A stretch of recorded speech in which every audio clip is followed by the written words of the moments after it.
internet yi ñoo ko gisandoo soxna Seynabou Ngom jël deuxième ci tari alquran wala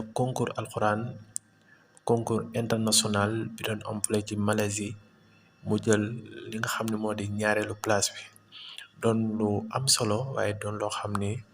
ndam la encore ci Sénégal loolu day tegtaleen ni tout le temps rek waxtu ne Sénégal dëkku alxuraan la Sénégal dañuy dund alxuraan bu baax a baax mu doon lu am solo waaye lu rëy encore ci Sénégal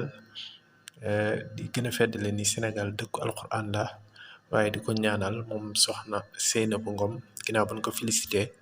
yàlla defal ko tawféex mu gën a jekku alxuraan gën koo mokkal waaye lim ci bëgg sun borom defal ko ci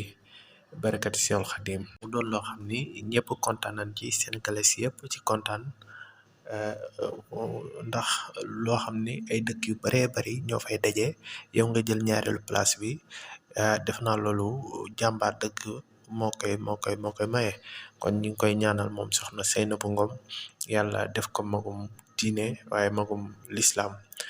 bi barakati Seexul Xadim di ko félicité encore une fois ci ndam li nga xam ni ndam lu rëy li nga xam ni indil na ko Sénégal waaw doon la am solo loo xam ni tout le temps day feeñal xar kanamu Sénégal ci alxuraan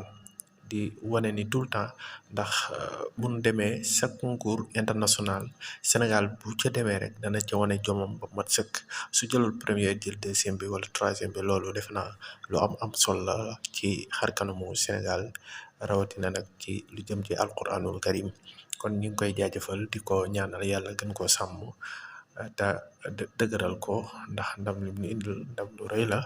wax dëgg yàlla ñëpp kontaan nañ ci ñu ngi leen di jaajëfal baax di leen sant jërë ngeen jëf waaleykum salaam wa rahmatullahi taala wa barakaatuhu